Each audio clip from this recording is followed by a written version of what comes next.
Morning. आज हम हमारे नए टेस्ट पेपर का सॉल्यूशन बनाते हैं। हमारा जो टेस्ट फॉर्म नंबर है वो हमारे पास है 024866। इस पेपर के मैथ्स के पूरे 25 क्वेश्चंस का अपन एनालाइज करते। तो चलिए करते हैं आज के पेपर को स्टार्ट हमारे पहले क्वेश्चन से। पहला क्वेश्चन ये रहा हमारी स्क्रीन पर। फर्स्ट क्वेश्चन देखिए हमें क्या दे रखा है। 12 men working for 9 hours a day complete a piece of work in 24 days. In how many days can 8 men working for 12 hours a day complete the same piece of work?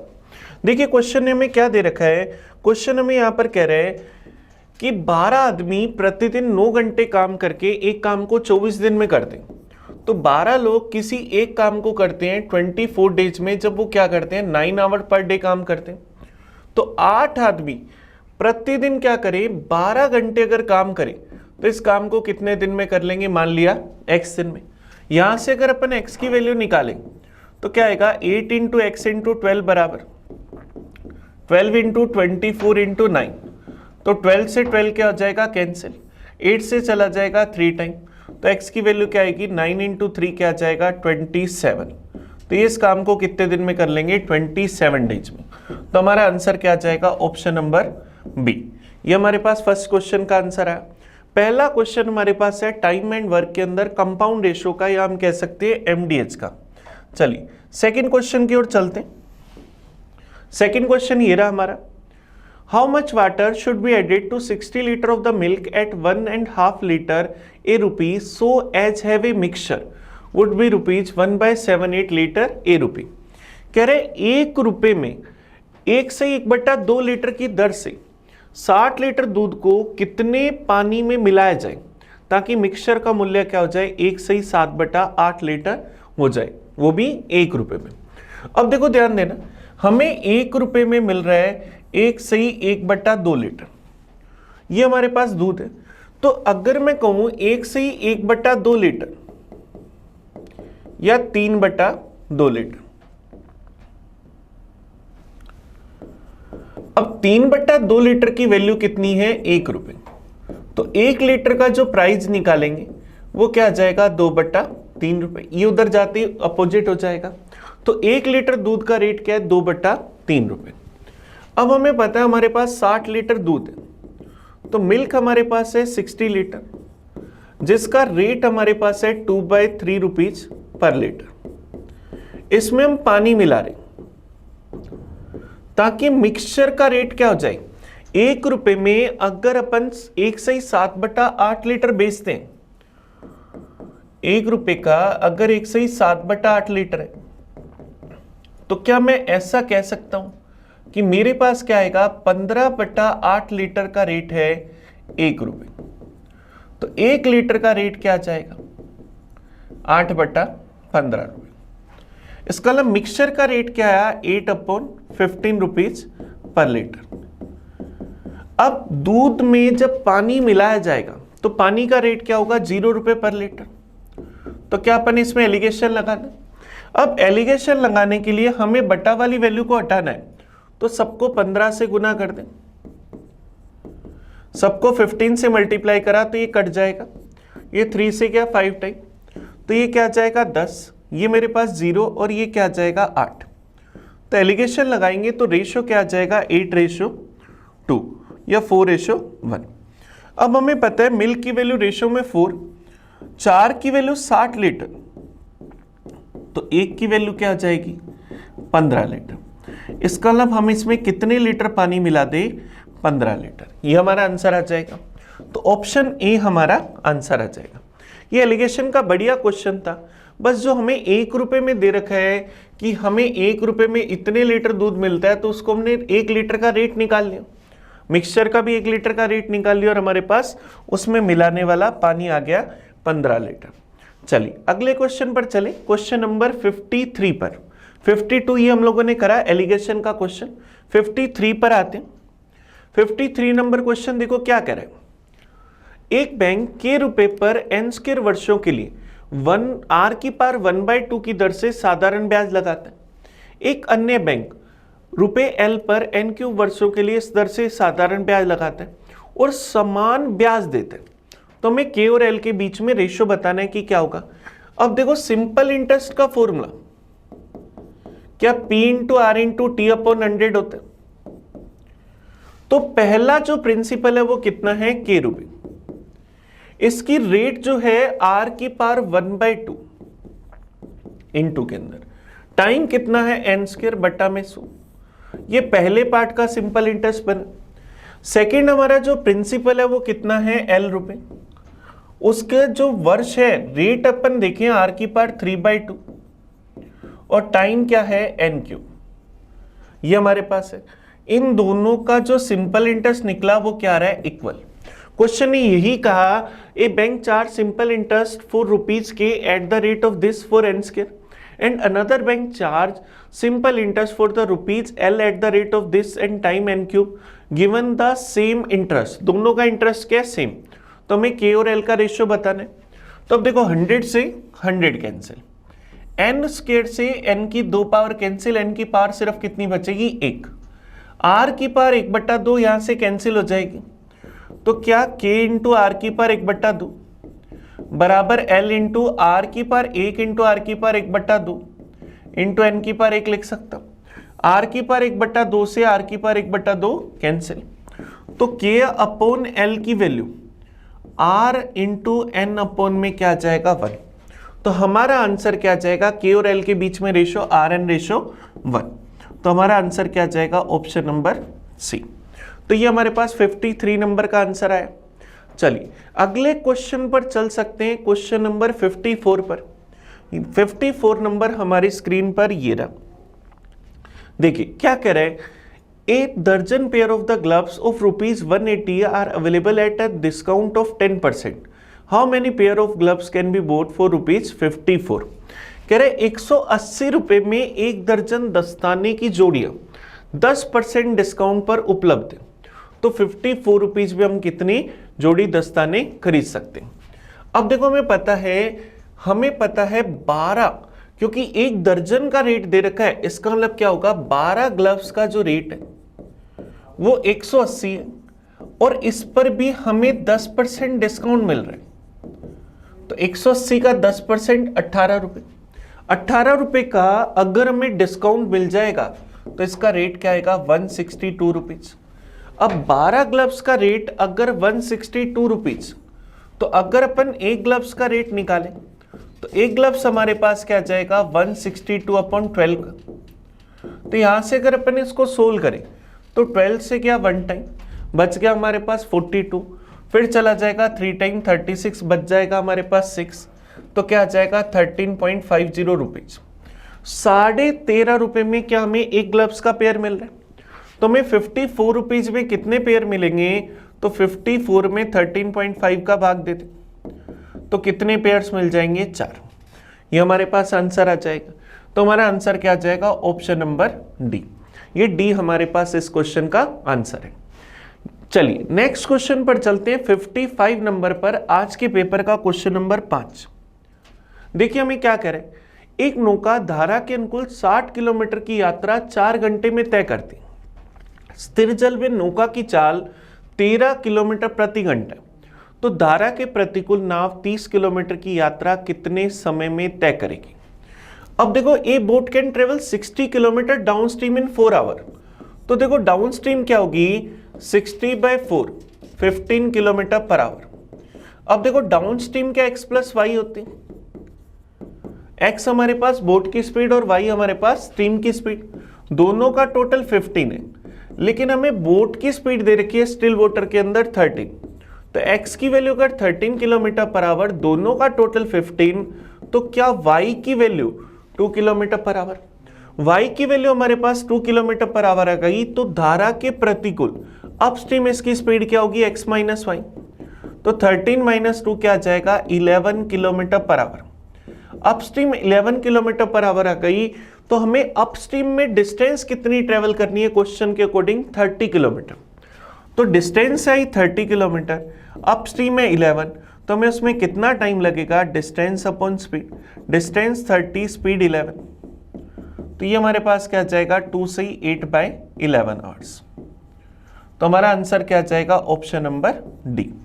Option D हमारे पास answer आ जाएगा। अभी paper के हमने 5 question करे।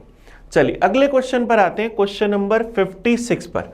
55 number question जो था वो हमारा था बोट एंड स्ट्रीम का, टाइम एंड डिस्टेंस का पोर्शन है। चलिए अगले क्वेश्चन 56 को देखते हैं। देखिए क्या कह रहा है, if the diameter of a hemisphere is 21 centimetre then the curve surface area of the hemisphere is, और पाई की वैल्यू हमें क्या लेनी है 22/7। कह रहा है एक अर्धगोले का व्यास 21 सेंटीमीटर है, अर्धगोले का डायमीटर अगर 21 सेंटीमीटर तो रेडियस डायमीटर की हाफ 21/2 सेंटीमीटर। तो हमें क्या करना है, इसका वक्र पृष्ठीय क्षेत्रफल कर्व सरफेस एरिया, तो हेमिस्फीयर का कर्व सरफेस एरिया क्या होता है 2πr², हमें ये फाइंड करना है। तो यहां से देखिए पाई की वैल्यू 22/7,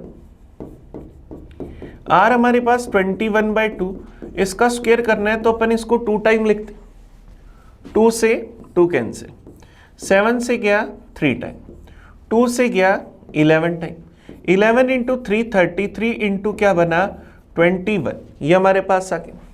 इसका अगर मल्टीप्लाई करें तो 3, 6 और 3 क्या आ जाएगा 9, क्या आ जाएगा 693। तो हमारा आंसर क्या आ जाएगा ऑप्शन नंबर सी।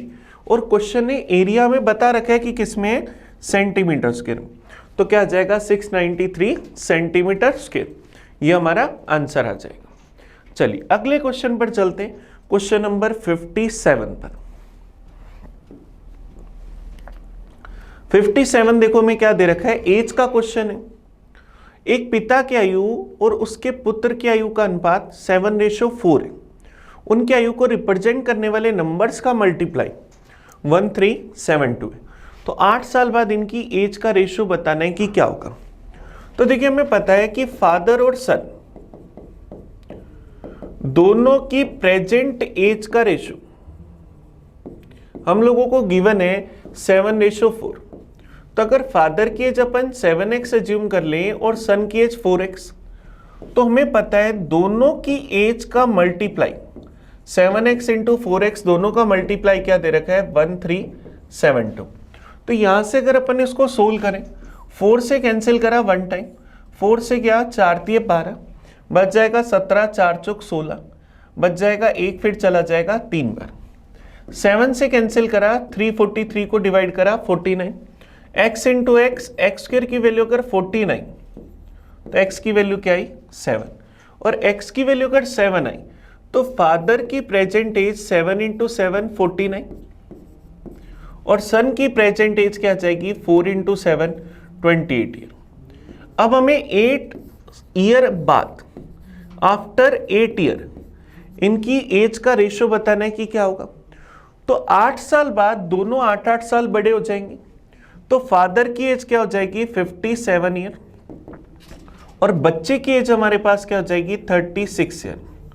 इन दोनों का अगर अपन रेशियो निकालें, 3 से अगर कैंसिल कर दे तो क्या आ जाएगा 19:12।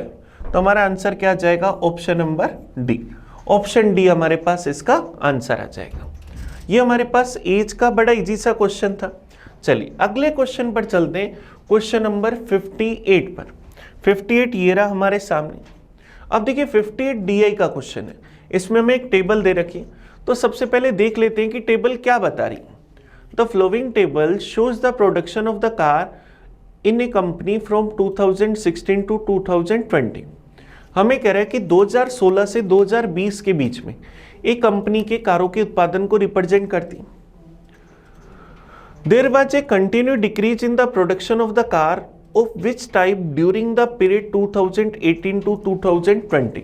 2018 से 2020 के अंदर हमें बताना है कि किस प्रकार के कार का प्रोडक्शन जो है वो लगातार कम हो रहा है। तो देखो ए का प्रोडक्शन 39 से 25 हुआ, फिर 18 हुआ, डिक्रीज हुआ। इसका मतलब ए का डिक्रीज हो रहा है, पर दो ऑप्शन दे रखे हैं तो सेकंड चेक करते हैं। बी का प्रोडक्शन 14 से 12, 12 से 8, फिर बी का भी डिक्रीज हुआ, सी का डिक्रीज नहीं हो रहा, डी का कंटिन्यू डिक्रीज नहीं हो रहा। तो हमारा आंसर क्या आ जाएगा ए और बी। इसका मतलब हमारा ऑप्शन क्या आया ऑप्शन नंबर बी, ये हमारे पास आया। ये डीआई का बड़ा इजी सा क्वेश्चन था, एक सिंगल ही क्वेश्चन था। चलिए अगले क्वेश्चन पर चलते हैं 59 पर। 59 नंबर 59 फिर डीआई का क्वेश्चन आ गया, लेकिन डीआई चेंज हो गई। एग्जाम में कई बार तो एक ही डीआई पर 3 क्वेश्चन आते और कई बार अलग अलग डीआई पर बेस क्वेश्चन आ जाते हैं। तो क्वेश्चन नंबर 59 देखो क्या करें, study the given bar graph carefully and answer the question of following. हमें कह रहे हैं दिए गए दंड आरेख का ध्यानपूर्वक अध्ययन करें और प्रश्नों के उत्तर दें। अब देखो इसमें क्या दिखा रखा है, एक्सपोर्ट ऑफ द पल्स। हमें यहाँ पर पल्स का एक्सपोर्ट दिखा रखा है अलग अलग ईयर्स के अंदर। चलिए अब इसका क्वेश्चन देखते हैं, in which year was the there maximum percentage increase in the export of the pulse to that of previous years. किस वर्ष में पिछले वर्ष की तुलना में मोतियों के निर्यात में अधिकतम प्रतिशत वृद्धि हुई। हमें इंक्रीज फाइंड करना है। तो देखो 2013 से 2014 में इंक्रीज हुआ, थोड़ी सी वैल्यू बड़ी पॉइंट आई। 2014 से 15 में डिक्रीज हुआ, कोई मतलब नहीं है। 15 से 16 में भी डिक्रीज हुआ, छोड़ सकते हैं। 16 से 17 में इंक्रीज हुआ 1.3 का। 17 से 18 में इंक्रीज हुआ 3 का, और 18 से 19 में इंक्रीज अगर अपन देखें तो 1.9 का। अब भी मैक्सिमम वैल्यू में इंक्रीज क्या है 3, और 3 इंक्रीज है 6.5 से। तो 3 6.5 का अगर परसेंटेज निकालेंगे तो मैक्सिमम परसेंट इंक्रीज आएगा। तो 2017 से 2018 में इंक्रीज हुआ। तो कौन सा ईयर हमारे पास आया इंक्रीज होकर 2018। तो हमारा आंसर क्या जाएगा 2018।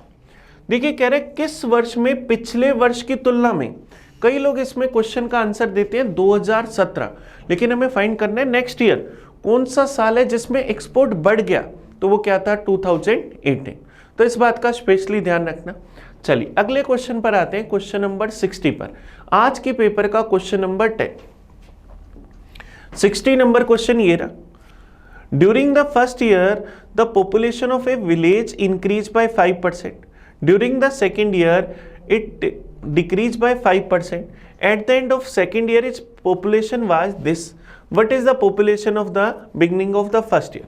देखो हमें कह रहे हैं हमारे पास कहीं की जनसंख्या दे रखी है जो पहले साल 5% बढ़ी, दूसरे साल क्या हुआ 5% कम हो गई। फर्स्ट ईयर 5% इंक्रीज हुई, सेकेंड ईयर 5% डिक्रीज हुई, और आफ्टर 2 ईयर पॉपुलेशन हम लोगों को दे रखी है। आफ्टर 2 ईयर की पॉपुलेशन हमारे पास है 47880। तो हमें क्या करना है, उसकी इनिशियल पॉपुलेशन बतानी है कि क्या होगी। 5% इंक्रीज को हम क्या फ्रैक्शन में 1/20 लिख सकते हैं, 5% डिक्रीज को 1/20 डिक्रीज लिख सकते हैं। तो पॉपुलेशन 20 से कितनी हुई 21, फिर 20 से कितनी हुई 19। इसका मतलब इनिशियली पॉपुलेशन 20 इंटू 20 कितनी थी 400। अब 21 इंटू 19 क्या आ जाएगी 399। आज की वैल्यू हमें दे रखी है 47880, वैल्यू हमें चाहिए 400 की। तो हम क्या करते हैं उसकी प्रेजेंट पॉपुलेशन या इनिशियल पॉपुलेशन निकाल लेते हैं। तो इनिशियल वैल्यू अगर अपन निकालें तो 47880 की वैल्यू 399, वैल्यू हमें किसकी चाहिए 400 की। अब देखिए ये बिल्कुल क्लोजेस्ट वैल्यू होगी, क्योंकि ये 399 का जब 400 में डिवाइड करूंगा 1 पॉइंट समथिंग बनेगा, तो इसके नियरेस्ट वैल्यू क्या है 48,000। तो आप बिना कैलकुलेशन करे भी डायरेक्ट आंसर दे सकते हैं। आंसर क्या जाएगा 48,000, और आपको पता है वैल्यू इंक्रीज होगी। तो ये ऑप्शन ए और डी ये तो डायरेक्ट ही कैंसिल हो जाएंगे, और बी हम इसलिए कैंसिल कर सकते हैं क्योंकि वो बहुत ज्यादा है। तो हमारा आंसर क्या जाएगा ऑप्शन नंबर सी। चलिए अगले क्वेश्चन पर आए, क्वेश्चन नंबर 61 पर। ये हमारा पॉपुलेशन का क्वेश्चन था। 61 नंबर ये रहा स्क्रीन पर। क्या कह रहे हैं, एक बेलनाकार टैंकी की धारिता क्षमता हम लोगों को दे रखी है। तो हमें बताना है कि इसके आधार की त्रिज्या 21 सेंटीमीटर है, तो इसकी गहराई कितनी है। The capacity of cylindrical tank is 8316। तो हमें क्या करना है, इसका बेस की रेडियस भी दे रखी है, इसकी हाइट बतानी। अब देखो हमें पता है कि सिलेंडर का volume pi R square H होता है। वॉल्यूम हमें दे रखा है 8316, पाई की वैल्यू 22/7, आर हमें दे रखी है 21, तो इंटू 21 इंटू 21 इंटू हाइट हमें फाइंड करनी है एच। चलिए इसको सोल्व कर लेते हैं। 7 से गया 3 टाइम। अब अगर अपन इसको 3 से कैंसिल करें तो हमारे पास क्या जाएगा 7 21 2 7 2772। 11 से काटे गया 2 बार, 11 दूना 22 बच गया, 5 57 252। फिर अगर अपन इसको काटे 21 से, 21 से गया 12 बार, 12/2 हाइट की वैल्यू 12/2 क्या आ जाएगी 6 सेंटीमीटर। ये हमारा आंसर आ जाएगा। तो हमारे पास इसका आंसर क्या है, ऑप्शन नंबर बी। अब देखिए ध्यान देना, यहां पर जो एक यूनिट की गड़बड़ है, ये हमारे पास है सेंटीमीटर क्यूब। वॉल्यूम हमेशा क्या होता है क्यूब में, तो वॉल्यूम क्या था सेंटीमीटर क्यूब में। तो हमारा आंसर क्या जाएगा 6 सेंटीमीटर। ये हमारे पास मेंसुरेशन का क्वेश्चन था 3D पर based, direct formula based. Formula आता है तो क्वेश्चन बड़े आराम से हम कर सकते हैं। चलिए अगले क्वेश्चन पर आते हैं 62 पर। 62 देखिए क्या करें, what is the value of this function. हमें एक ट्रिग्नोमेट्री का छोटा सा फंक्शन दे रखा और उसकी वैल्यू बतानी। हमें दे रखा है cos x plus Y, minus में sin x minus Y, plus के अंदर tan 2z। हमें इसकी वैल्यू बतानी है कि क्या होगी। तो अब देखिए cos x प्लस वाई, क्या cos x cos y, minus में sin x sin y, minus के अंदर sin x माइनस वाई। तो अब देखो ये क्या आएगा, माइनस में sin x cos y, plus के अंदर cos x sin y। क्योंकि माइनस का मल्टीप्लाई करूंगा तो माइनस अंदर आ जाएगा। और tan 2z की वैल्यू क्या 2 tan z अपॉन में 1 माइनस tan स्क्वायर z। अब देखो ये डायरेक्ट ऑप्शन हमें कौन सा दे रखा है सी। हमें सिर्फ और सिर्फ इसमें इन फॉर्मूलोज के हिसाब से इसकी वैल्यूज को लिखना था और कुछ भी नहीं करना था। ट्रिग्नोमेट्री का बड़ा इजी सा क्वेश्चन। चलिए अगले क्वेश्चन पर चले, क्वेश्चन नंबर 63 पर। The perimeter of A minor sector of a circle of radius 4 unit subtend an angle of 45 degrees. कह रहे 4 इकाई त्रिज्या वाले एक वृत्त के एक लघु त्रिज्याखंड माइनर सेक्टर का परिमाप ज्ञात करना है जो 45 डिग्री का कोण अंतरित करता है। तो देखिए ध्यान देना, ये हमारे पास एक सर्किल, ये अगर अपन सेंटर ले रहे, ये 45 डिग्री का एंगल, इसकी रेडियस हमें दे रखी है 4 यूनिट। हमें इसका पेरीमीटर परिमाप बताना है कि क्या होगा। परिमाप क्या होता है, पेरीमीटर किसी भी एक बिंदु से स्टार्ट कर वापस उसी बिंदु तक आने के लिए चली गई टोटल डिस्टेंस। तो सेंटर से स्टार्ट करें तो ये दूरी क्या आ जाएगी 4 प्लस ये हमें चाहिए लेंथ ऑफ आर्क। इस लेंथ ऑफ आर्क को अगर निकालें तो इसका फॉर्मूला होता है 2 पाई। अब देखो पाई की टर्म में तो पाई लिख लेते हैं, 2 पाई आर थीटा। थीटा कितना 45 डिग्री अपॉन में 360 डिग्री प्लस फिर से रेडियस 4। तो ये 4 और 4 को जोड़ा क्या आया 8। 45 इंटू 4 180 इंटू 2 360 से 360 कैंसिल, तो क्या आ गया 8 प्लस पाई। तो हमारे पास इसका पेरीमीटर क्या आ जाएगा 8 प्लस पाई यूनिट। आंसर क्या आया ऑप्शन नंबर बी। ये हमारे पास 63 का आंसर है। चलिए अगले क्वेश्चन पर आए, क्वेश्चन नंबर 64 पर। किसी को अगर आर्क की लेंथ निकालना नहीं आता तो आर्क की लेंथ का फॉर्मूला होता है 2 पाई आर थीटा अपॉन 360 डिग्री। ये इस चाप AB की लेंथ है, ये थीटा यहां पर सेंटर पर बना हुआ कोण। चलिए अगले क्वेश्चन पर आए, क्वेश्चन नंबर 64 पर। 64 ये रहा हमारी स्क्रीन पर। मेष का वार्षिक वेतन 2 लाख रुपए से बढ़कर 2,40,000 रुपए हो गया, तो उसके वेतन में वृद्धि का परसेंटेज बताना है कि क्या होगा। मेष की सैलरी 2 लाख से 2,40,000 हो गई, तो 40,000 इंक्रीज हुई कितने से 2 लाख से। परसेंटेज में चाहिए इंटू कर दिया 100% से, तो ये चला जाएगा 1 टाइम, ये चला जाएगा 5 टाइम। 1/5 की वैल्यू 20%, तो उसकी सैलरी 20% इंक्रीज हो गई। ये हमारा आंसर आ जाएगा ऑप्शन नंबर सी। चलिए अगले क्वेश्चन पर चले, क्वेश्चन नंबर 65 पर। 64 बड़ा इजी सा क्वेश्चन था सिंगल लाइन का। देखिए 65 number question, simplify this term. देखो ये बड़ा इजी सा क्वेश्चन है बोर्ड मास का, इस टर्म को हमें सोल्व करना है। क्या दे रखा है 18 डिवाइड बाई 7 इंटू 2 माइनस में 5 इंटू 5 इंटू 24 डिवाइड बाई 30। तो सबसे पहले ब्रैकेट को सोल्व कर ले। 7 दूनी 14 में से 5 गए, क्या बचेगा 9। डिवाइड है इसको इंटू में लिखूं तो 18 इंटू 1/9 इंटू में 5 इंटू 24 डिवाइड में 30 को इस तरह से लिखते हैं। 9 से गया 2 बार, 6 से गया 4 बार, ये गया 5 बार, 5 से 5 कैंसिल, 4 दूनी 8। तो हमारा आंसर क्या जाएगा? Option number B. हमारे पास आंसर आया ऑप्शन बी। बड़ा इजी सा पेपर है, हमने सारे क्वेश्चन बड़े एक एक लाइन के हो गए। चलिए अगले क्वेश्चन पर आते हैं, क्वेश्चन नंबर 66 पर। क्वेश्चन नंबर 66 ये रहा स्क्रीन पर। The graph of two linear equations are will be. हमें कह रहे हैं दो रेखीय समीकरण और इनके ग्राफ हमें बताने।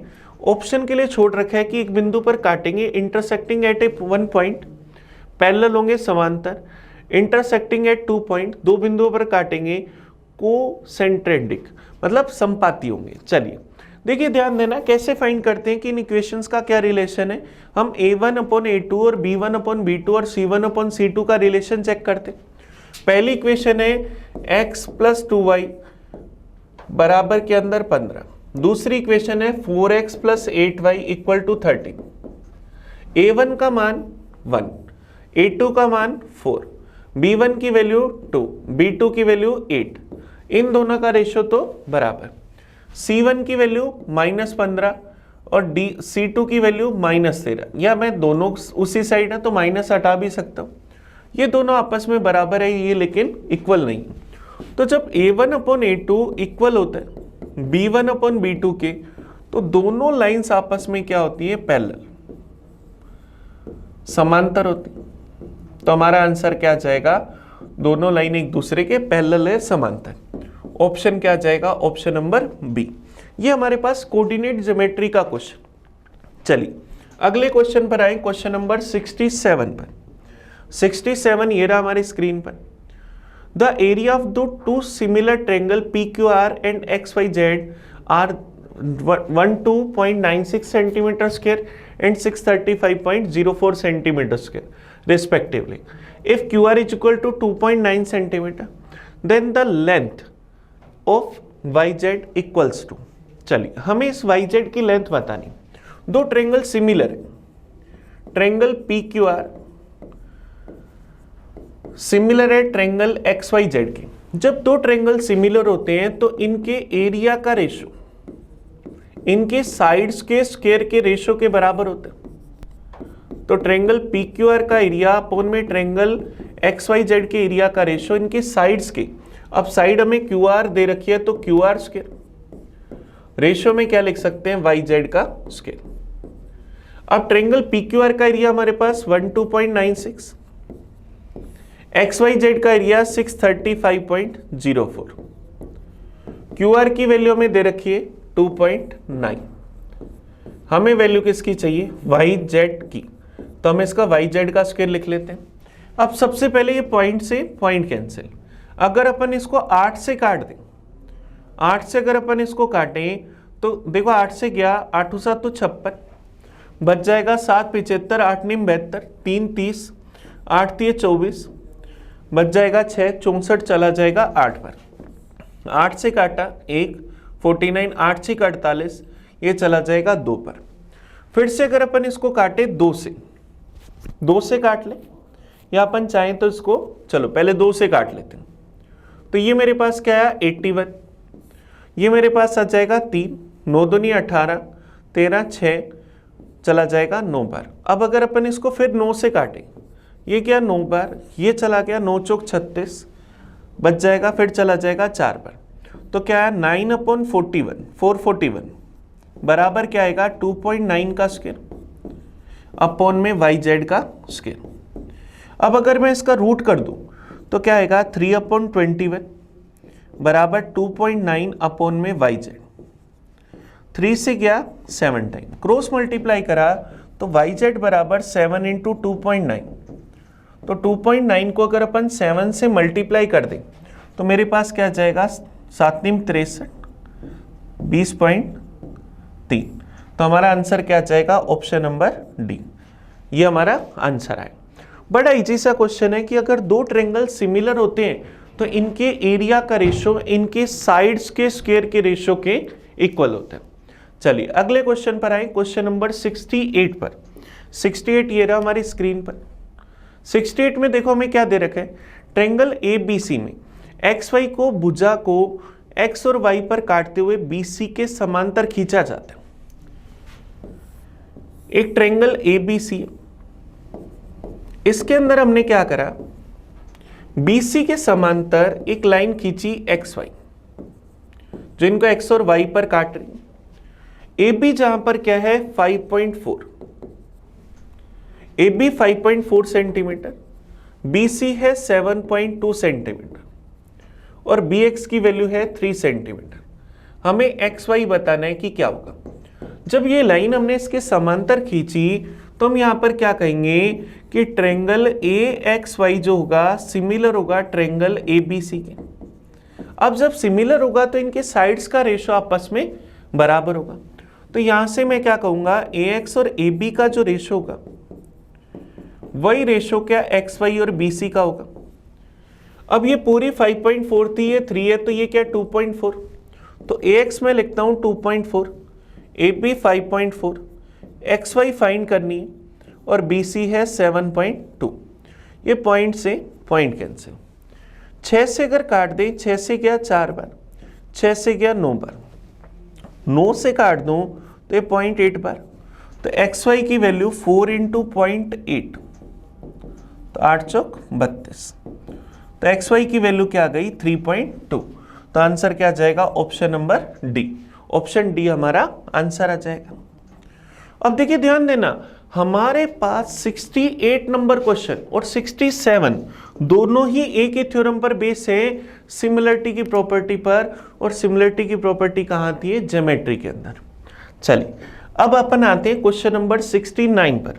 69 ये रहा हमारी स्क्रीन पर। How many numbers lies between 2000 and 2020 that are divisible by 8। 8 से डिवाइड होने वाली संख्याएं बतानी है जो 2000 और 2020 के बीच में। देखो 2000 और 2020 के बीच वाले नंबर लेने, ना तो 2000 लेने ना 2020 लेने। हमें पता है 2001 से 2019 तक ही हमें चेक करना है जो 8 से डिविजिबल हो। पहला नंबर बनेगा 2008 जो 8 से डिविजिबल है, अगला नंबर 8 ज्यादा तो 2016। तो बस ये दो ही नंबर आएंगे, तो हमारा आंसर क्या जाएगा, ऑप्शन नंबर सी, 2008 और 2016। चलिए क्वेश्चन नंबर 70 पर चलते हैं, आज के पेपर का क्वेश्चन नंबर 20। क्वेश्चन नंबर 70 ये रहा हमारी स्क्रीन पर। Two circle touching each other externally as shown in the figure above. जैसे हमें डायग्राम में दिखाया गया है, दो वृत्त एक दूसरे को स्पर्श करते हैं। The radius of the circle with centre O is 49। पहले वाले की रेडियस हमें दे रखी है 49। The radius of the circle with centre A is 16। इसकी रेडियस हमें दे रखी है 16। तो हमें क्या करना है, टेंजेंट BC की लेंथ बतानी।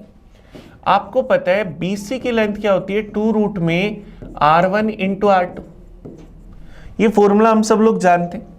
तो देखो यहां पर अगर मैं BC की लेंथ लिखूं 2 रूट में R1 49, R2 16। 49 को रूट से बाहर लाए 7, 16 को बाहर लाए 8, 4, 7 चौक 28 इंटू 2 56। तो BC की लेंथ क्या आ जाएगी 56, और ये किस में आ जाएगी, सेंटीमीटर में। तो 56 सेंटीमीटर हमारा ऑप्शन क्या आ जाएगा, ऑप्शन नंबर ए, ये हमारे पास आया। अभी हमने पेपर के 20 क्वेश्चन करे। चलिए अगले क्वेश्चन पर आते हैं 71 नंबर पर। 71 नंबर क्वेश्चन ये रहा हमारी स्क्रीन पर। हमें कह रहे हैं O केंद्र है और चाप PQR O पर 240 डिग्री का कोण बनाता है।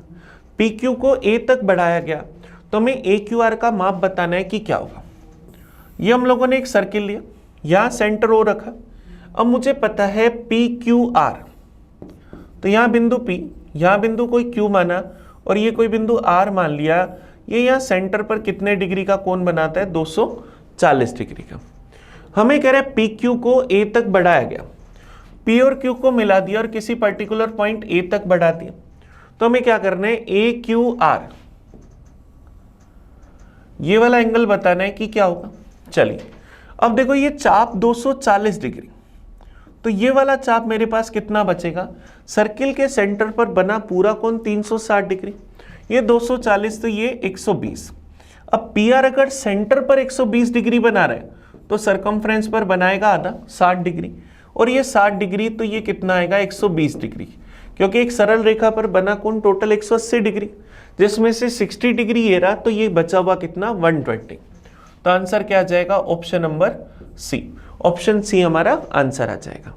चलिए 72 नंबर क्वेश्चन की ओर चलते हैं। 72 ये रहा हमारी स्क्रीन पर। हमें कह रहा है 250 लोगों के ग्रुप में 40% मेल और 60% फीमेल है। यदि ग्रुप में 30 फीमेल और ऐड हो जाए तो हमें नई ग्रुप में फीमेल का परसेंटेज बताना है कि क्या होगा।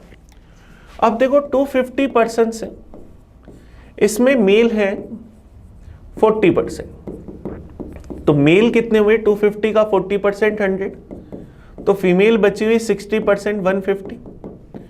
अब 30 फीमेल और ऐड हो गई, तो मेल है 100 और फीमेल हमारे पास होगी 180, तो टोटल लोग कितने हो गए 280।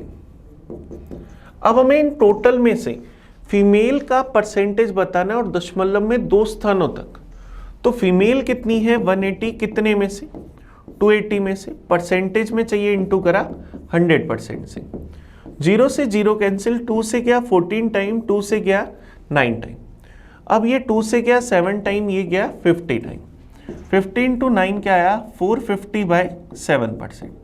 7 का अगर अपन डिवाइड करें तो 7 6 42, बच जाएगा 330, फिर चला जाएगा 4 बार 28, बच जाएगा 2 20, फिर चला जाएगा 2 बार, बच जाएगा 6 60, 7 8 56, तो लगभग क्या आ जाएगा 64.29%। आंसर क्या आ जाएगा ऑप्शन नंबर सी। और कई लोग तो ध्यान देते तो 64 के बाद ए की वैल्यू है, तो वही आंसर होता है ऑप्शन नंबर सी। चलिए क्वेश्चन नंबर 73 की ओर चले। 73 ये रहा हमारी स्क्रीन पर। A merchant sold 2 refrigerators for 10,000 each. On the refrigerator, he incurred a loss of 20%. On the other, he gained 20%. What was the profit loss percentage on the whole transaction? एक व्यापारी ने 2 refrigerator में से प्रत्येक को 10,000 रुपए में बेचा। एक पर उसे 20% की हानि हुई और दूसरे पर उसे 20% का लाभ। तो इस पूरे ट्रांजैक्शन का हमें रिजल्ट बताना है कि क्या हुआ। जब दोनों के सेलिंग प्राइस सेम, एक पर होने वाला लॉस परसेंटेज दूसरे पर होने वाले प्रॉफिट परसेंटेज के बराबर, तो हमेशा हमेशा क्या होता है नेट लॉस होता है। और इसको हम कैसे निकालते हैं नेट इफेक्ट से।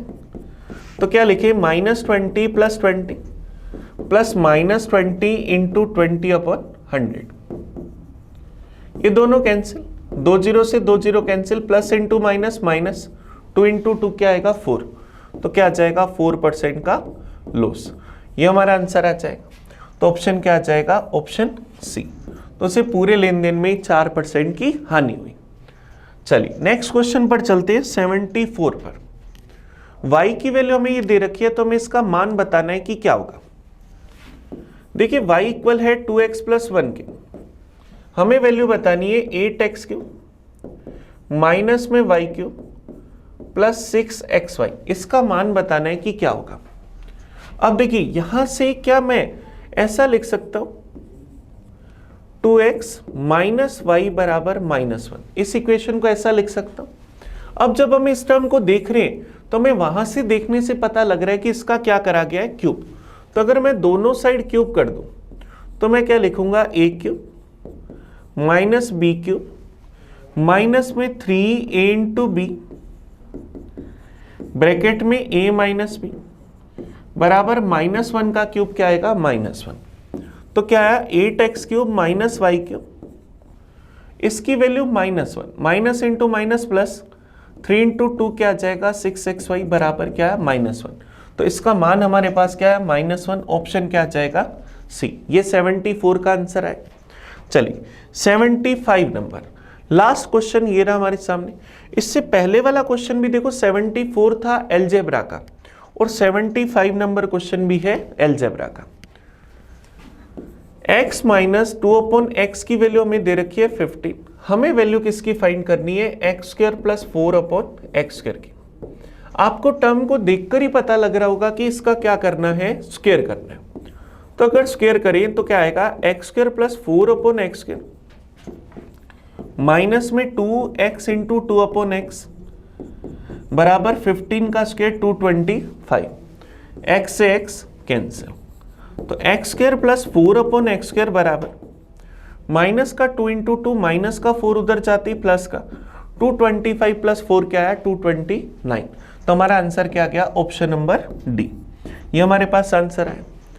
चलिए आज के पेपर के हमने पूरे मैथ्स के 25 क्वेश्चंस का एनालाइज करा। आज का पेपर हमारा बड़ा इजी सा था, मैंने आपको सारे क्वेश्चन एक्सप्लेन करे। अगर किसी भी क्वेश्चन में आपको कोई डाउट रही तो आप मुझे कमेंट करके बताना, मैं आपको उसका सॉल्यूशन दोबारा से दूंगा। तो मिलेंगे अपन अगले पेपर में नए पेपर के सॉल्यूशन के साथ, तब तक के लिए थैंक यू।